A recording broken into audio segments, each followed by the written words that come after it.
안녕하세요. 저는 결혼 생활 25년을 하고 작년에 이혼한 50대 여자입니다. 모진 시집살이와 남편의 배신으로 힘든 분들 많으시죠? 저 역시 그런 사람 중 하나입니다. 조금이나마 위로와 시원한 감정을 가지시길 바라며 글을 써보도록 할게요. 언제부터인지는 모르지만 기억이 없던 아기 시절부터 고아원에서 자랐습니다. 7살이 되기 전까지는 순진하게 고아원 원장님이 제 아빠인 줄 알았답니다. 나중에 부모님에게 버려졌다는 이야기를 듣고는 얼마나 많이 슬펐던지 아직도 그날의 기억이 생생하네요. 19살 생일이 지나고 고아원에서 독립해 혼자 살기 시작했을 땐 세상이 두렵고 무서웠습니다.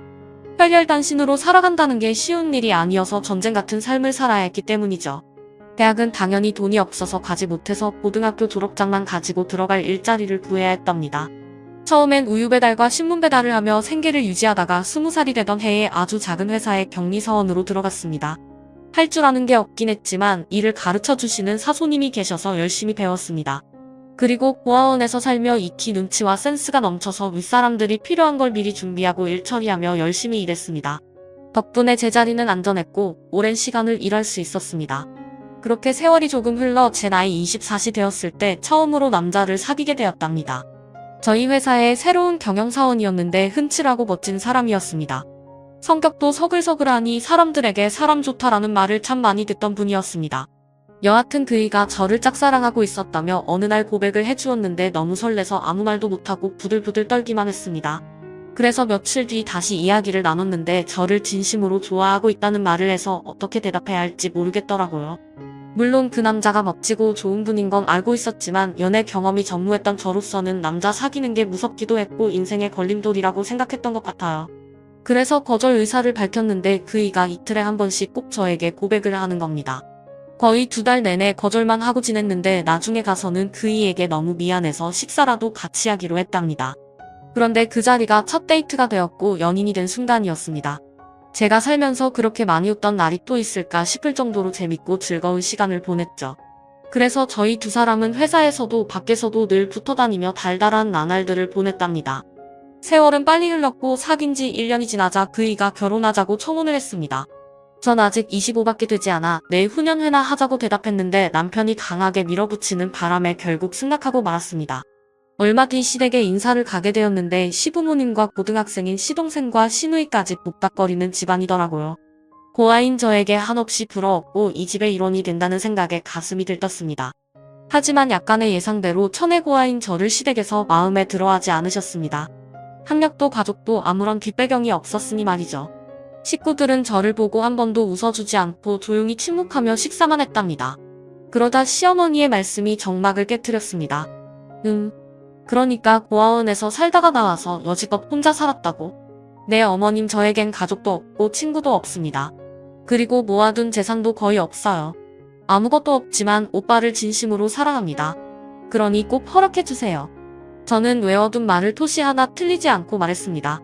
그러자 시부모님은 남며느리 될 사람은 직장을 그만두게 하고 시댁에서 2-3년 정도 가르치다가 내보낼 생각이었는데 괜찮냐고 물어보시더군요. 이에 저는 당연히 좋다 대답했고 가족이 생겨서 기쁘다고 말씀드렸습니다. 첫 대면하는 자리라 식구들이 어떤 사람인지는 잘 몰랐지만 그런 사람을 떠올리면 분명 좋은 사람들일 거라고 확신이 들어서 고민하지 않고 시집살이를 결정했습니다. 그렇게 얼마 뒤 약속한 결혼식을 올리고 제주도로 신혼여행을 다녀와 시집에서 제2의 인생을 시작하게 되었습니다. 눈치가 빠른 저는 어떤 일이든 잘 해내려고 귀를 쫑긋 세우고 집안을 돌아다녔습니다. 특히 제가 잠이 별로 없어서 6시에 미리 주방에 나와 쌀을 씻고 국거리를 준비하기도 했습니다. 그럼 6시 정도에 시어머니가 나오셔서 함께 아침을 지었죠. 그리고 식사를 마친 뒤에는 남편을 출근시키고 집안 청소를 시작했습니다. 시댁이 단독주택에 마당까지 있어 청소할 곳이 많아 시간이 금세 지나갔답니다. 오후부터는 시어머니가 그때그때 시키는 일을 하며 시간을 보냈고 저녁이 되면 똑같이 식사 준비와 정리를 하고 나서 남편의 사랑을 받으며 밤을 보냈답니다. 이런 시간이 한 달 정도 반복되었는데 꽤 즐거웠고 행복했으며 버틸만 하더라고요. 가족들과 깊이 친해진 건 아니었지만 한 집에 살아보니 가족의 정을 조금은 느낄 수 있었습니다. 저는 결혼 생활이 이렇게 무탈하고 무난하게 잘 보낼 줄 알았습니다. 그런데 한 달의 시간이 지나자 시부모님과 시동생들의 태도가 확 변하기 시작했습니다.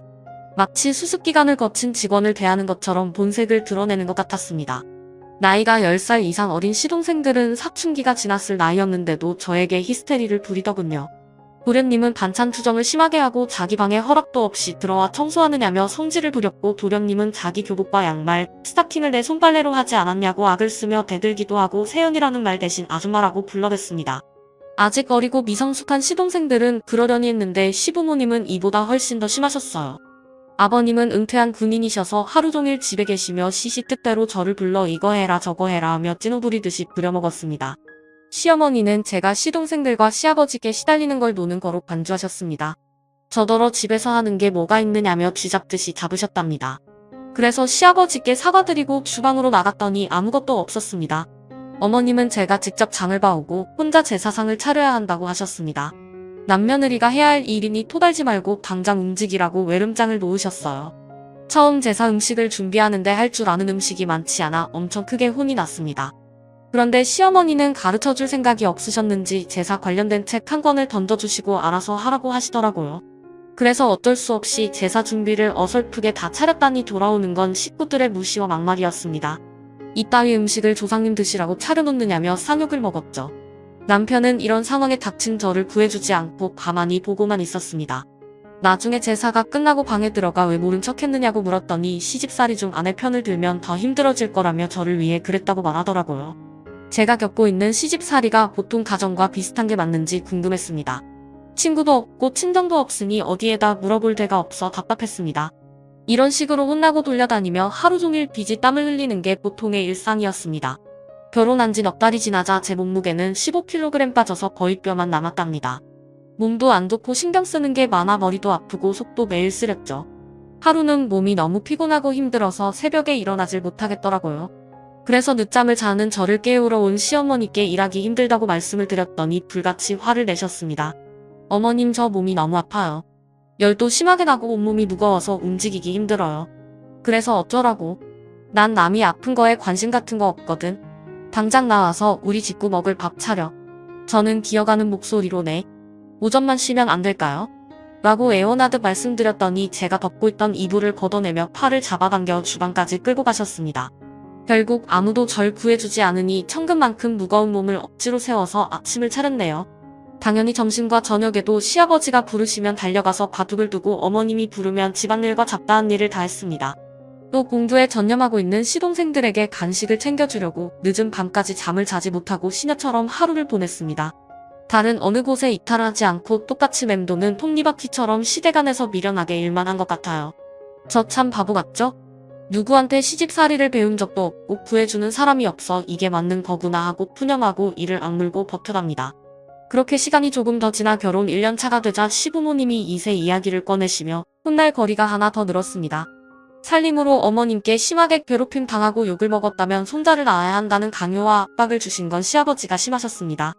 결혼한 지가 언젠데 아직도 손주를 낳지 못하냐며 내일 아침 저녁으로 으름장을 놓으셨어요. 너 도대체 뭐하는 애냐? 우리 집에서 편하게 먹고 살면서 그깟 애 하나를 못 낳는 게 말이 되느냐? 등 따시고 배가 부르게 후각만 하면서 살 생각이었느냐? 아버님 말씀이 지나치세요. 제가 이 집에서 놀고 먹다녀 하루 세끼 밥 모두 제가 차리고 빨래, 청소, 시동생들 야간까지 공부할 때 간식까지 다 만들어서 갖다 주고 있다고요. 그뿐만 아니라 허드렛 일도 모두 제가 한다고요. 그렇게 맨날 빼빠지게 일하는데 애기 가질 여유가 있겠어요? 이게 드디어 미쳤나? 야, 남며느리들은 다 그러고 살아. 게다가 넌 이렇게 좋은 집에 몸뚱아리만 들어와서 사는데 그 정도도 못해주느냐? 하여튼 요즘 것들은 어른이 말하면 귀담아 듣지 않고 싸가지 없이 되들기만 한다니까. 옛날 같았으면 넌 벌써 빈손으로 쫓겨났어. 거기서 다 특고하려다가 대화가 통하지 않는다는 걸 다시금 깨달아 조용히 입을 다물고 말았답니다.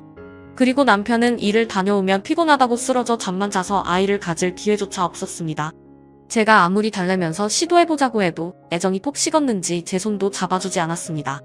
그래서 매일 잔소리와 혼나는 소리를 들으며 남며느리가 해야 된다는 일들을 쉼없이 했습니다. 해가 바뀌어서 달라지는 건 거의 없었는데 그나마 다행히게도 시동생 둘이 1년의 간격으로 대학에 들어가 독립하게 되었답니다. 그 두 사람만 없어도 얼마나 편하던지 이루 말할 수 없었어요. 늦은 밤까지 간식을 해대주지 않아도 되니 일찍 잠들 수 있었습니다. 하지만 저의 고된 시집살이는 멈출 줄 몰랐습니다. 결혼 5년 차가 될 때까지 아이가 생기지 않아 시부모님의 질책과 비난을 매일같이 들었습니다. 그런 와중에 한 줄기 빛이 있었으니 바로 약속한 5년이 지나 분가할 시기가 찾아왔답니다. 쉽게 내보내지 않으실 줄 알았는데 시부모님은 손주를 빨리 보려면 분가시키는 게 낫겠다며 저희 부부에게 아파트를 마련해 주셨습니다.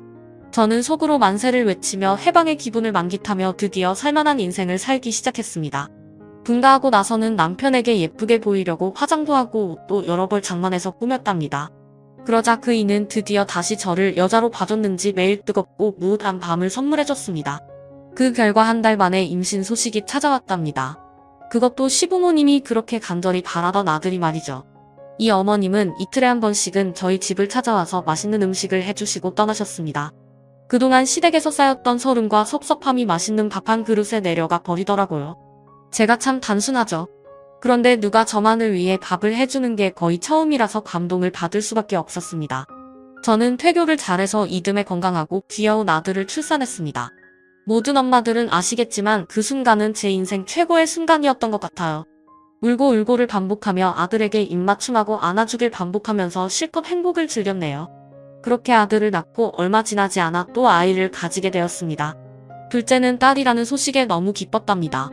아들, 딸을 모두 낳게 되었으니 더할 나이가 없었죠. 아이들 육아와 남편 내조에만 신경 쓰며 지내느라 시댁에 가는 날이 많이 줄었습니다. 어쩔 수 없이 몸이 바쁘고 피곤하니 자주 가지 못했답니다. 그런데 시부모님은 하루 건너 전화해 당신들의 손주가 보고 싶으니 당장 데리고 오라고 명령조로 말씀하셨습니다. 제 아이들을 사랑해서 그러는 거니 기분 나쁘게 받아들이지 않고 한번 찾아갈 걸 2번 찾아가곤 했죠.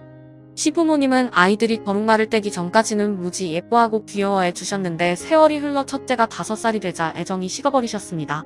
제 아들, 딸이 멍청하다는 말을 자주 하셨습니다. 아휴, 우리 집 장손이라 그래서 귀하게 여겨줬다만 머리가 왜 이렇게 나빠? 한글을 그렇게 열심히 가르쳤는데 아직도 기억자 하나를 쓰지 못해. 누굴 닮아 이리 무식한 건지 대개 5살이면 한글을 잘 익히는데 제 아이들은 조금 느려서 읽고 쓰는 걸 어려워했습니다. 그런데 시부모님은 몇 번 가르쳐 보시더니 무식하고 멍청해서 정이 떨어진다며 아이들을 피하셨고 학력이 짧고 고아원에서 자란 저를 빗대어 무시의 말을 매일같이 하셨답니다. 애들 머리가 나쁜 건 다 니 탓이야. 아무리 고아원에서 못 배우고 컸어도 머리 좋은 애들이 많다고. 그런데 애들을 보니 네가 진짜 무식하고 천박한 애라는 걸 다시 한번 깨달았다. 나중에 애들이 크면 어떻게 될지 안 봐도 비디오야. 어머님 무슨 말씀을 그렇게 하세요? 저도 중고등학교 시절에는 반에서 1등도 하고 그랬어요. 대학은 단순히 돈이 없어서 가지 못했다고요. 아이들이 한글 좀 느리게 익히는 게 이렇게 욕하실 일인가요? 야, 5살이면 한글이고 산수고 어느 정도는 할 줄 알아야지. 그런데 네 아들, 딸은 아무것도 모르는 똥강아지랑 다를 바가 없어. 애들이 내 아들을 닮았으면 벌써 영재 소리 들으면서 동네 방네 유명인사가 됐을 거야. 야, 앞으로 애들 데리고 우리 집 오지 마라. 열불나서 밥맛 떨어지니까. 5살, 4살 아기들이 다른 아이들보다 아주 조금 느리다고 이런 식으로 절 닮아 무식하다며 꼴보기 싫다고 돌려보내셨습니다. 손주들이 애교를 부려도 정이 안 간다며 잘 안아주지도 않으셨죠. 그래서 저도 기분이 상하고 나빠서 시댁에 아이들을 데리고 가지 않았습니다. 저만 시어머니가 부를 때마다 가서 며느리 노릇을 하고 돌아오는 게 전부였죠. 그렇게 세월은 흘러갔고 아이들은 건강하고 바르게 그리고 평범하게 잘 자랐습니다. 시부모님이 무시할 만큼 떨어지지 않았고 학교에 들어가 잘 적응하고 공부도 참 잘했습니다. 그런데도 시부모님은 아이들 얼굴이 저와 판박이라며 제 남편의 얼굴이 보이지 않는다며 멀리하셨습니다. 저를 얼마나 싫어하셨으면 이러실까 하며 생각을 해봤는데 고아로 자라고 가진 게 없어서 그러시는 것 같았습니다. 한편 남편은 시간이 지나며 밖에서 보내고 오는 시간이 길어졌습니다. 집에 오면 아이들에게 이리저리 치이고 힘들어서 퇴근 후 동료들과 술을 마시고 내지막하게 들어왔습니다. 스트레스가 심한 가장이니 이 부분을 이해해 주려고 했습니다. 집에서 온전히 휴식을 갖는 게 어려우니 좋아하는 술 한 잔 기울이고 천천히 들어와도 좋다고 말해주었네요. 가정을 돌보는 와중에도 시어머니의 부름에는 항상 거절하지 못하고 달려갔습니다. 아파트를 마련해 분가도 시켜주고 혼수도 채워주셨으니 명령이 떨어지면 한달음에 찾아갔습니다. 시댁에서 지내는 제삿날은 물론이고 식구들의 생일, 여러 행사가 있을 때마다 주방에서 홀로 상다리가 부러지도록 음식을 만들고 대접하고 치우고 살림을 봐드리고 돌아왔답니다. 거의 일주일에 2~3번씩은 찾아가 시키는 살림을 해치우고 와야만 했죠. 그래서 제 가정과 시댁을 밥 비워가며 이 한문 부서져라 일만 했던 것 같습니다. 고생을 참 많이 했는데 그럴 때마다 아들, 딸의 포옹과 뽀뽀 한 번이면 모든 화가 풀어지고 몸의 기운이 솟았습니다. 이건 어느 엄마나 마찬가지일 겁니다. 세월은 흐르고 흘러 아들이 고3이 되었고 딸아이가 고2가 되었네요. 두 아이는 시어머니의 막말과는 전혀 다르게 공부를 참 잘했습니다. 모의고사를 보면 항상 1등급을 받아내는 똑똑한 아이들이었죠. 그래서 전 수험생인 아들을 위해 매일 헌신했습니다. 아들내미가 잠자는 시간만큼만 잠을 자고 뒷바라지를 제대로 해주었죠. 남편이 가회와 학원을 보내주고 있어 밤늦게 집으로 돌아왔는데 그때마다 영양가 있는 음식과 머리에 좋은 간식들을 해주었죠. 그리고 문득 제 삶을 뒤돌아보았는데 결혼한 지 25년이나 되었더라고요. 제 삶의 절반을 남편과 시댁 식구들과 함께 했다는 것에 신기하기도 했고 어떻게 버티며 살았을까 하는 생각도 들었답니다. 남편은 분가해서 2년 정도 저를 예지중지하며 사랑해 주었는데 그 이후로는 무심하고 무뚝뚝했습니다. 자식을 낳으면 부부가 멀어진다는 말이 있는 것처럼 저희도 예의가 아니라고 여기고 이날 이때까지 지낸 것 같습니다. 그래도 큰 다툼이나 사과 없이 잘 지낸 것 같아 이 정도면 괜찮은 남편과 잘 살고 있다고 말해도 될 것 같았죠. 하지만 그의 숨겨진 비밀을 알고 나서는 크게 좌절하고 저의 결혼 생활 25년을 되돌려버리고 싶었습니다. 다른 여자에게 눈을 돌릴 일 따윈 없을 줄 알았는데 그에게는 바람 피우고 있는 상간녀가 있었습니다. 새벽에 카톡 소리가 울려 핸드폰을 봤더니 상간녀와 더럽고 추악한 대화를 주고받은 기록이 남아있었고 연인처럼 다정히 찍은 사진들이 수백 장이 넘게 있더라고요. 사진 찍은 날짜를 확인해봤더니 벌써 3년이나 사귀어온 것 같았답니다. 너무 화가 나고 억울했던 저는 자고 있던 남편을 깨워 이게 어떻게 된 일인지 말해보라고 했습니다. 그러자 그이는 아주 뻔뻔하게 대답했습니다. 아 뭐야 난 또 집에 둘이라도 난 줄 알았네. 그럼 내가 당신만 바라보고 살 줄 알았어. 이봐 당신 거울 안 봐? 당신 같으면 늙어 빠지고 볼품없는 여자랑 사는데 다른 여자한테 눈이 돌아가는 게 정상인 사람이라고 생각이 들지 않는 거야? 아휴 이 모지라. 그리고 이 여자가 처음일 것 같아? 야 난 항상 애인이 있었어. 우리 애들 낳고 나서부터 계속 애인을 만들고 사귀어왔다고. 뭐야? 무릎 꿇고 빌어도 모자랄 판에 바람 피우는 게 자랑이라고 하는 거야? 그것도 모자라 나와 결혼 생활하면서 쭉 다른 여자를 만났다고. 당신이 그러고도 사람이야? 야 너야말로 여자답게 가꾸지 않고 뱃살 출렁이도록 추해지는 게 남편에 대한 예인이야. 내가 조금만 노력했어도 내가 이렇게 되진 않았어. 알아들어? 이 못생긴 년아. 저는 하도 기가 막혀서 잠시 입을 안 다물었다가 이내 분노를 표출해버렸습니다. 자답게해서 성질을 내고 있는 남편에게 귀싸대기를 3개 날렸답니다. 그리고 말했습니다. 우리 이혼해. 난 당신처럼 더러운 놈하고는 하루도 같이 못 살아. 애들 데리고 나가서 따로 살 거라고. 그래? 좋아 이혼해. 그런데 애들을 당신이 데리고 가겠다고? 그럼 애들 학원이고 가위고 싹 다 끊어버릴 줄 알아. 대학 등록금도 한 푼 내주지 않을 거란 말이야. 그게 싫으면 당신 혼자 나가. 적당한 위자료 해줄 테니까. 애들 가지고 협박을 하네. 매도한 배우자가 지급해야 하는 위자료가 장난 아닐 텐데. 내가 바보인 줄 아니? 이런 날이 오기 전에 벌써 변호사를 알아놨어. 증거가 없으면 소송으로 가면 위자료 안 줘도 된다더라. 의붓증 환자로 취급해서 되려 내가 위자료를 받을 수 있다고 말이야. 내가 방금 본 게 증거잖아. 그거 가지고 가서 나도 변호사를 살 거야. 증거? 어디? 같이 찍은 사진들하고 대화들 방금 다 지웠는데? 그리고 이 정도로는 외도 증거로 채택되지도 않아. 바람 피우는 현장을 잡지 않으려면 말짱꽝이라고. 이 멍청한 현아. 그러니까 닥치고 계속 이러고 살든지 아니면 소송해서 거짓골로 나가든지 알아서 해. 남편의 말대로 저는 멍청이였나 봅니다. 그 순간 이혼을 결정하지 못하고 계속 남아있어야겠다는 판단을 했습니다. 제 전부인 아들딸의 앞길을 막는 짓은 절대 하고 싶지 않아 일단은 움츠리고 조용히 살아야겠다고 결론을 내렸습니다. 행여나 부모의 이혼으로 공부를 제대로 못하거나 가해와 학원이 끊겨 뒷바라지를 제대로 못해 미래를 망칠까봐 두려웠답니다. 그렇게 이 약물고 아이들이 성인이 될 때까지 버티기로 했습니다. 아이들에겐 아무런 내색을 하지 않고 똑같이 부지런하고 살갑고 다정한 엄마로 대했죠. 그러다 얼마 뒤 김장철이 지나고 시댁에 행사가 있다는 연락을 받고 또 일하러 찾아갔습니다. 시어머니는 특별한 손님이 온다며 잔뜩 흥분되어 있었습니다.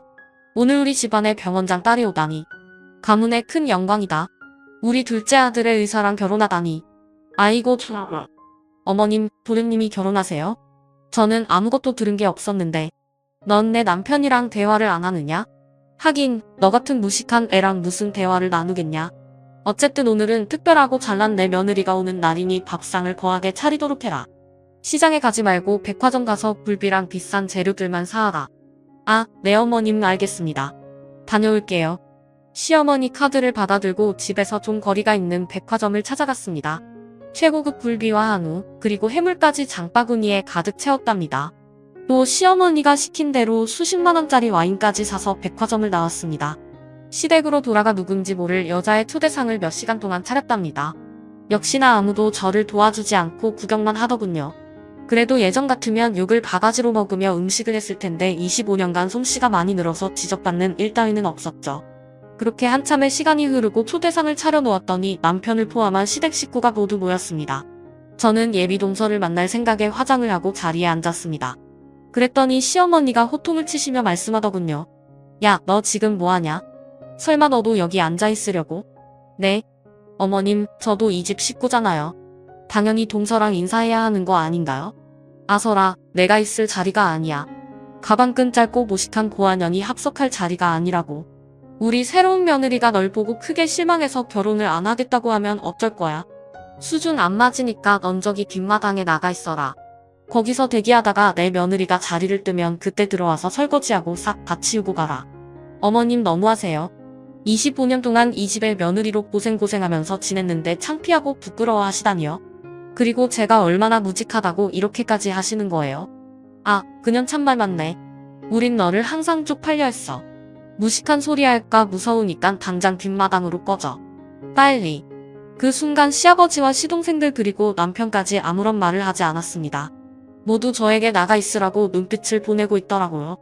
정말이지 주구멍이 있으면 그리로 들어가 버리고 싶은 심정이었습니다. 저를 내쫓으시는 걸 멈추지 않으셔서 이를 악물고 화를 참으며 뒷마당으로 나갔습니다. 날씨가 추운 겨울이어서 외투를 입고 나갔죠. 그냥 집으로 가버릴까 했는데 나중에 쓴 막말과 괴롭힘이 생각나서 시키는 대로 하기로 했습니다. 뒷마당 장독대 옆에 쪼그리고 앉아 이런저런 생각을 하며 시간을 보내고 있었는데 잠시 후 예비 동서가 집안에 들어왔는지 식구들의 호탕한 웃음소리가 울려 퍼졌습니다. 창문 너머로 슬며시 쳐다봤는데 아주 메인인 여자가 조신하게 앉아 제가 차린 밥을 먹고 있더라고요. 시동생이 어디서 저런 잘난 여자를 만났는지 이해가 되지 않을 정도로 가분해 보였죠. 그리고는 다시 장독대 옆에 앉아 손님이 빨리 떠나기만을 기다렸습니다. 손과 귀가 빨개져서 핫팩으로 이리저리 비비며 추위를 버텼습니다. 약 1시간이 지나자 집안이 조용해졌고 제가 들어갈 때가 왔나 싶어 창문 너머 바라봤는데 시댁 식구들이 아직 그대로 앉아있는 걸 보고 다시 장독대 옆 제자리에 앉았습니다. 사람은 적응의 동물이라 그런지 추운 날씨에 적응한 저는 갑자기 찾아온 졸음을 쫓지 못하고 잠에 들고 말았답니다. 그런데 그 순간 예상치 못한 일이 벌어졌습니다. 예비 동서가 밥을 먹고 집을 한번 둘러보고 있었는지 뒷마당까지 와서 잠이 들어 쓰러져 있는 저를 발견했습니다. 어머나 이봐. 여기서 왜 쓰러져 계신 거예요? 아 저는 그러니까. 아 깜빡 졸았네. 눈앞에 예비 동서에게 제가 누군지 확실하게 대답하지 못하고 머뭇거리자 그녀가 갑자기 저를 와라 끌어안더군요. 그리고 흐느끼며 눈물을 흘리기 시작했습니다. 말숙이 언니 맞지? 언니 내가 얼마나 찾아다녔는데 말숙이 언니. 제 이름을 어떻게 아세요? 저기 이거 좀 놓고 말하세요. 전 아가씨가 누군지 모르겠다고요. 언니 나야. 세강고아원에서 언니 껌딱지로 지내던 혜경이라고 언니가 날 오버 키웠잖아. 혜경이라는 말에 머릿속에 꼬맹이 여자의 얼굴이 그려졌습니다. 제가 고아원에서 10살 어린 동생을 많이 예뻐하고 언니 노릇을 해준 적이 있었는데 그 아이가 바로 눈앞에 있는 예비 동서였던 겁니다. 제가 고아원에 나오기 전 어디론가 입양되어 인사도 없이 떠나보냈었는데 거의 30년 만에 재회를 한 거였죠. 저는 울고 있는 혜경이 얼굴을 만지며 반갑게 웃어주었습니다. 내가 그 꼬꼬마 혜경이구나. 이제 알겠다. 옛날 얼굴이 그대로 남아있네. 녀석 언제 이렇게 커서 시집을 가겠다고 온 거야? 그동안 어떻게 지냈어 언니? 난 의사 부부한테 입양돼서 잘 먹고 잘 살았어. 언니를 빨리 찾고 싶었는데 내가 할 수 있는 게 없었어. 양부모님한테 언니를 찾아달라고 하면 쫓겨날까봐 어른이 될 때까지 기다렸는데 찾는 게 쉽지 않았어. 말자 언니 정말 미안해. 우리 혜경이 다 컸네. 고맙다 언니를 찾아줘서. 그런데 괜찮아 그동안 행복하게 잘 살았으면 그걸로 충분하다고. 정말 반갑다. 혜경아 저희는 부둥켜 안고 오랫동안 떨어지지 않았습니다. 그 사이 시댁 식구들은 여전히 집안에서 제가 사온 와인을 마시며 예비동서인 혜경이를 기다리고 있었습니다. 저는 혜경이의 등을 토닥이며 그만 들어가 보라고 일렀습니다. 혜경아, 그만 들어가. 어른들 기다리시겠다. 응. 언니 그런데 왜 여기 있는 거야? 왜 여기서 쓰러져 자고 있던 거냐고. 저는 제 상황을 인지하고 사실을 말해주기로 했습니다. 혜경이가 결혼 전 시댁 식구들이 어떤 사람들인지 알려줄 생각이었죠. 처음 결혼 후 5년 동안 개처럼 시집살이한 것과 자식을 낳고 무시를 당하며 식모처럼 살아온 것도 남편이 바람을 쭉 피워왔고 지금도 외도 중인데다 이혼을 하지 못하고 참고 있다는 것까지 모두 말해주었죠. 그러자 혜경이가 눈물을 거두고 붕괴한 표정을 지었습니다. 뭐? 그게 사실이야? 이 집 식구들이 언니를 그렇게 괴롭혔다니. 언니, 나 이 결혼 안 할래. 남편이 아무리 잘해줘도 언니에게 이런 모욕과 수모를 준 사람들이라면 더 볼 필요도 없다고. 언니, 내 손잡고 같이 들어가자. 들어가서 내 결혼 파토 내고 언니도 이혼하겠다고 통보해. 내가 이혼 전담팀을 꾸려줄 테니까 아무런 걱정하지 말고. 혜경아, 그게 정말이야? 그럼 나 아이들하고 살면서 뒷바라지를 계속할 수 있을 만큼 위자료를 받을 수 있는 거야. 그렇게 해줄게. 만약 안 되면 내 돈을 줄 테니까 무조건 이혼해. 아이고, 이 순진한 언니야. 저런 인간을 참아주고 미련하게 살 생각을 하다니. 빨리 따라와. 내가 다 해결해 줄 테니까. 혜경아. 그래서 전 예비동생의 손을 잡고 시댁 안으로 들어갔습니다. 시댁 식구들은 그런 저희 모습을 보고 소스라치게 놀랐더군요. 특히 시어머니는 귀신이라도 본 듯이 경악했습니다. 내가 왜 제 손을 잡고 들어오는 거니? 혜경이가 어이없다는 헛웃음을 뱉고 대답했습니다. 어이가 없네요.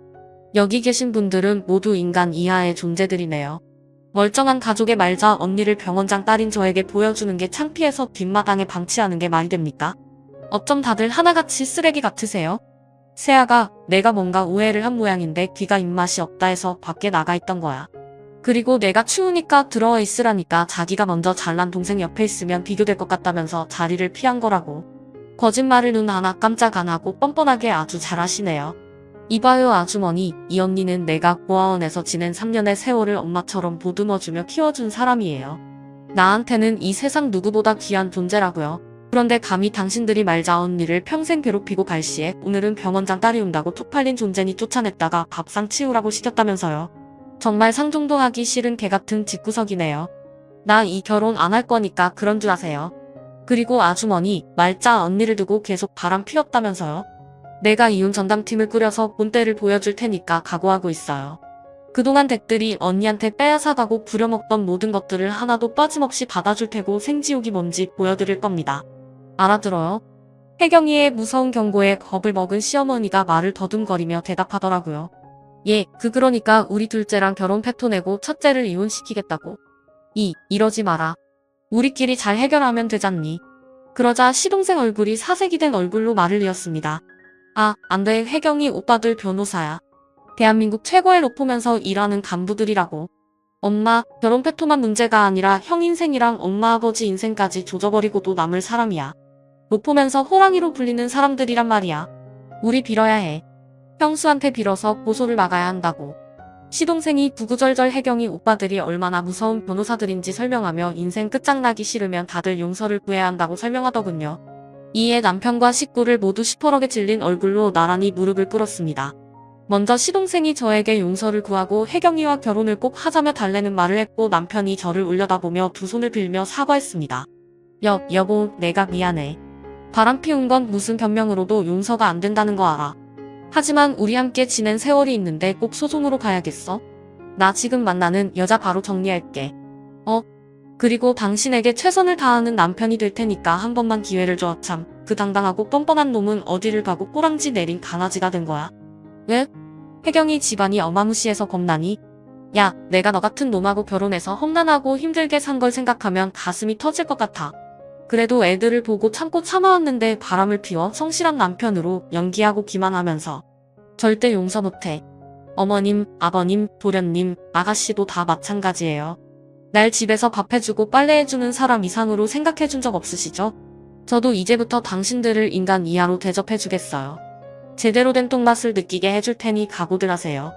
제 말이 끝나자 남편이 자리에서 일어나 저를 안으려고 했습니다. 그래서 전 그의 뺨을 세게 달리며 가까이 오면 더 심한 맛을 보여주겠다고 했죠. 시댁 식구들은 상황이 심각하다는 걸 다시 깨닫고 눈물로 사과를 이어갔습니다. 좋게 대화로 끝내자면서 말이죠. 하지만 저는 이미 혜경이를 믿고 있어서 절대 용서하지 않았답니다. 그렇게 제 발밑에 무릎 꿇은 시댁 식구들을 등지고 지옥 같은 시댁에서 혜경이의 손을 잡고 나왔습니다. 그리고 아들딸에게 미안하지만 사실을 알렸습니다. 제가 더는 애들 아빠와 살 수 없고 시댁과 인연을 끊을 테니 같이 살고 싶은 사람을 선택하라고 했죠. 그러자 아이들은 감사하게도 저의 자식으로만 남겠다고 했고 시댁과도 연락하지 않고 지내겠다고 대답했습니다. 그래서 며칠 동안 혜경이의 집으로 들어가 지냈습니다. 자식들까지 데리고 가서 염치 없이 지냈는데 혜경이의 가족들이 워낙 좋은 분들이셔서 편하게 지낼 수 있었습니다. 또 변호사 오빠분들이 저의 이야기를 귀 기울여 들어주시더니 회사원에서 일하는 능력 있는 이혼전담 변호사 6명을 추려 고용해 주었습니다. 제가 25년 동안 시댁에서 개처럼 일하며 돈 한 푼 못 받은 것부터 해서 인간 이하의 대우와 남편의 외도 등등 많은 사유를 적어 소장을 보냈습니다. 변호사들은 여러 증거를 확보했는데 그의 외도 증거를 상간녀를 찾아가 받아왔답니다. 상간녀에게 소송을 안 할 테니 골치 아파지기 싫으면 불륜 증거를 내놓으라고 한 모양이더라고요. 그래서 재판을 받게 되었는데 제가 25년간 희생한 세월을 월급으로 일일이 따져서 보상하라고 하셨고 남편의 외도가 인정되어 정신적 보상을 받아냈습니다. 또 아이들이 거의 다 컸지만 성인이 되기 전까지 책임질 의무가 있으므로 양육비를 한꺼번에 지급하라고 명령이 떨어졌습니다. 그렇게 제가 받아낸 돈은 어마어마했답니다. 남편은 그 돈을 마련할 만큼 능력 있는 사람이 아니어서 시부모님의 집을 담보로 대출을 받아 저에게 위자료를 지급했습니다. 또 그 이에 회사 사람들이 저와 일했던 경험도 있고 인연을 이어가고 있어 소문이 금세 퍼져 회사에서 잘렸답니다. 나이가 50이 넘었는데 받아주는 데가 없어 공사장 인부를 일하며 입에 풀칠을 하며 살게 되었습니다. 또 시동생은 혜경이의 결혼 파토로 인해 많은 것을 잃었습니다. 혜경이 부모님이 인맥이 워낙 넓어서 대기업에 다니는 시동생 하나를 잘라버리는 건 일도 아니었다네요. 또 이력서를 아무리 넣어도 블랙리스트로 정평이 나 있어서 아무 회사에도 들어가지 못해 백수로 지내고 있답니다.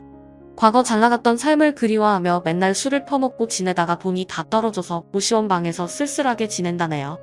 시누이는 그동안 벌었던 돈을 싸그리 시부모님의 빚을 갚는 데 도와주며 가장 노릇을 하며 살다가 신용불량자가 되었습니다. 그래서 회사에서 잘리고 알바도 하지 못하고 발만 동동 구르고 있다네요. 한편 시댁은 절반이 넘는 빚을 갚지 못해 결국 경매로 집을 넘겨줘야 했답니다. 그래서 시댁 식구들을 모두가 뿔뿔이 흩어져서 허름하고 낡은 방구석에서 쓸쓸히 시간을 보내고 있습니다. 아, 그리고 저는 아들딸과 아주 근사한 아파트에서 잘 먹고 잘 살고 있습니다. 자식들은 모두 명문대에 들어가 공부를 열심히 하고 있답니다. 저야 뭐 할 줄 아는 게 살림밖에 없어서 아이들 케어하는 것에 중점을 두고 하루를 보내고 있습니다. 이 모든 복수가 혜경이를 만나서 가능했던 것 같습니다. 혜경이를 만나지 않았더라면 전 아직도 바보 멍청이 마냥 아직도 시댁 식구들의 개가 되어 고생을 쭉 했을 것 같습니다. 고아원에서 자라 사랑을 만나 새로운 식구를 만나 지옥 같은 삶을 살다가 이제야 벗어난 저의 이야기는 여기서 그쳐야겠네요. 재밌게 들어주셨길 바라며 이만 글을 줄이겠습니다. 감사합니다.